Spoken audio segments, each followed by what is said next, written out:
Hey everyone, Phil from Tech for Techs here. Today we're going to be looking at this from piXL. It is a 28-inch 4K monitor which has got HDMI and DisplayPort connections. What makes it different is, well, it's roughly around about £200. So this makes it one of the cheapest, if not the cheapest, 28-inch 4K monitor on the market.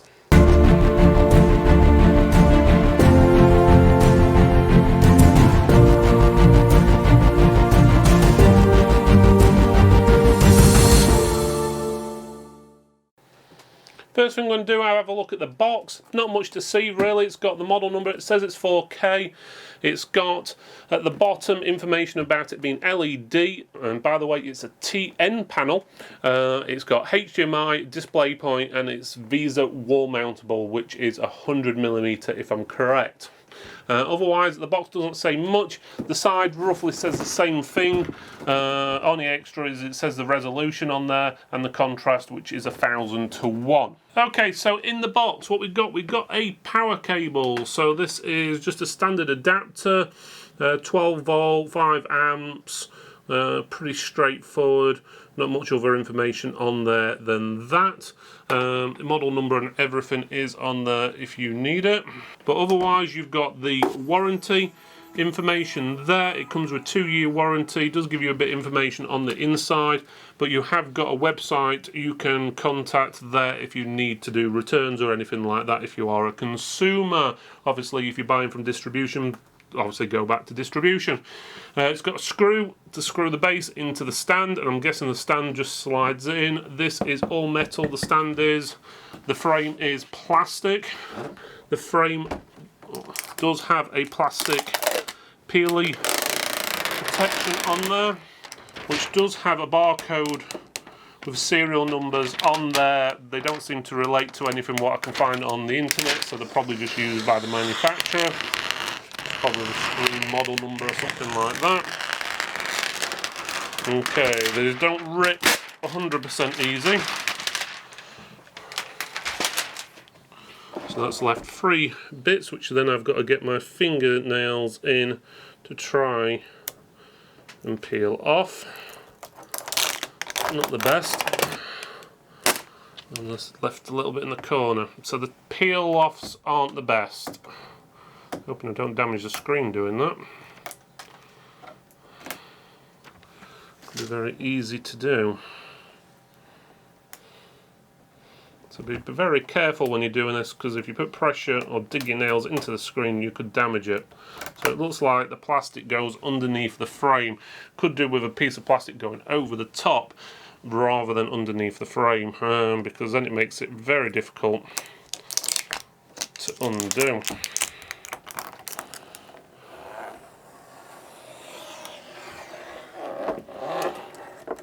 There we go, so that's hopefully safe. Okay, so let's have a look at the rest of the screen. So as you can see there, it's pretty straightforward. It looks like it's got a slight gloss effect on it there. If I stand it up here, you should be able to see it. It looks like it was manufactured 2020-04, so about 3 months ago. You do have buttons on the back to control. It does tell you on the buttons what they do, as well as on the frame at the front as well there. So you can see either side, which is good. Looks like an LED light there. It's quite thin. One thing to note is it's got, I'm guessing that's an audio pass-through rather than speakers. But again, I'll have a look at that. I didn't see any information about speakers on the paperwork I've got. Let me just double check. Audio, let's have a look at that one. Right, it says there's no audio, so I'm guessing this is some form of audio pass-through, maybe for headphones or something along that lines. You have got 1 DisplayPort connection, but you also got 3 HDMI connections on there. So that'd be an advantage if you're using this for multiple PCs, or even potentially game consoles and stuff like that. And that's where your power cable goes in there, which should be pretty straightforward. One thing to note, no cables were included in the box. When I say cables, HDMI display ports. I've been told by the manufacturer models in the future will come with HDMI cables as standard, but that might be a few months down the line. But obviously, depending on when the stock is and how old it is, you may need to purchase one. But then again, you are getting this pretty cheap. On the back, not much to see in all honesty.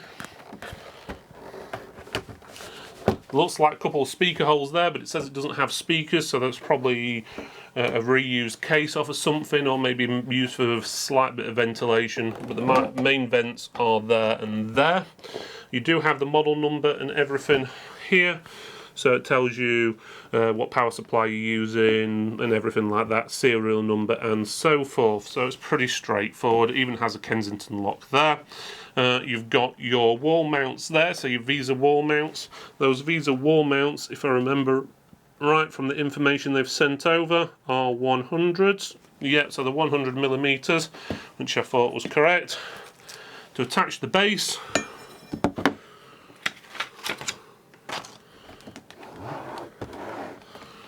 you get your screw, just push that onto there.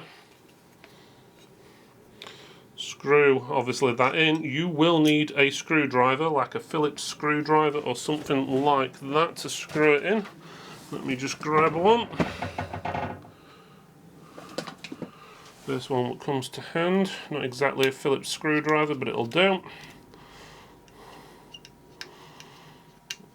Get it in nice and tight because you don't want it being really wobbly. Okay. And then all you do is slide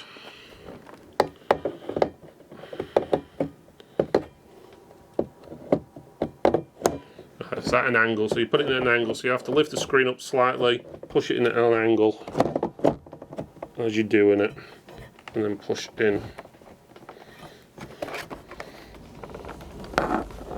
I'm guessing that's all in, and then if you need to take it out, there is a little squeezy bit there which is squeezed to get it out. So let me stand this up, and that seems to be pretty good, and we'll see how stable it is. Let's just give it a quick wobble test while you're on here. We'll do another one in a minute so you can see. But if I just shake the base, wobbles a little, but it's, in all honesty, for its size and everything, that's not too bad. Okay, so I've got the two screens set up. This is a standard HD screen, this is a 4K screen. You can see probably the differences straight away from the picture. The yellows are a lot brighter on here, the reds are a bit more vivid, and so is the blues as well. It looks a lot clearer. Again, this is playing in HD and this is playing in 4K quality, so it is going to look a bit different, but it gives you a rough idea of the quality. And I must admit, it stands out, especially around this area, is beak, where you can see little imperfections. Compared to the other one, it looks near enough plain. Again, it might look a little bit different on this recording. We are recording it in 4K, but again, when we're looking at a camera, when you're looking at two screens side by side, it is hard to see the difference. So as you can see there, the picture quality is absolutely brilliant. And just to scuff along to a slightly different image, let's have a look. So as you can see, the greens there stand out, and when it does load, there you go. The picture is extremely vivid, but it gives you a rough idea of what you're going to get. So the picture quality, it doesn't look out. I must admit, when we reviewed the 24-inch one, it looked a little bit more probably blue than the others, but again, you can adjust that in the settings. You do have multiple settings on here as well on the menu. So if you go to the menu, which is on the back of the screen, you've got options where it tells you DisplayPort, and you've got your different connections. So it's got HDMI 2.0 and two 1.4s on there, which is good to know. You've got display and contrast. It's currently on 80 and 79. You've got DCR as well if you want it. You've got gamma, so you can adjust the gamma. You've got picture mode, color temperate. So I'm guessing if we go on to picture mode, it gives you different options for photo, movie, game, first person shooter and RTS, which changes the colour profiles, which is good as well, because obviously when you're doing photos you don't want the screen as bright, so it matches up more so when you with what you're printing out. So yeah, I can't see any issues there. Trying to get used to the controls on any screen's always a pain when the buttons are behind and you can't see exactly what they say, but you can, gives you a rough idea there. You've got your picture quality settings, display, gives you an option for audio, but I've tried playing about with that. It doesn't actually play anything, so there must be no speakers included, as it says on the description. It's just strange that it gives you the option for audio on there. And then you've got OSD, which gives you your language, so you can change language if you're wishing on there as well. So that's pretty good. You've got all the basics tools that you need, and then you've got a reset option on there, which that takes you back to the colours, and you can probably see from the two pictures there, the whites are more white, they're more crisp. Yeah, it is a TM panel, it's not an IP panel, so it's not going to be as good as some out there, but for the price point, for 200 quid, you're getting yourself a proper 4K monitor in compared to a standard HD monitor, which will probably cost you roughly around about the same. The screen doesn't wobble very much at all. It's pretty sturdy considering the small stand on it. If you compare the two, if I rock this table a little bit, you can see the one on the right is wobbling all over the place, but this one's staying pretty steady. That's still wobbling a few seconds after a stop as well.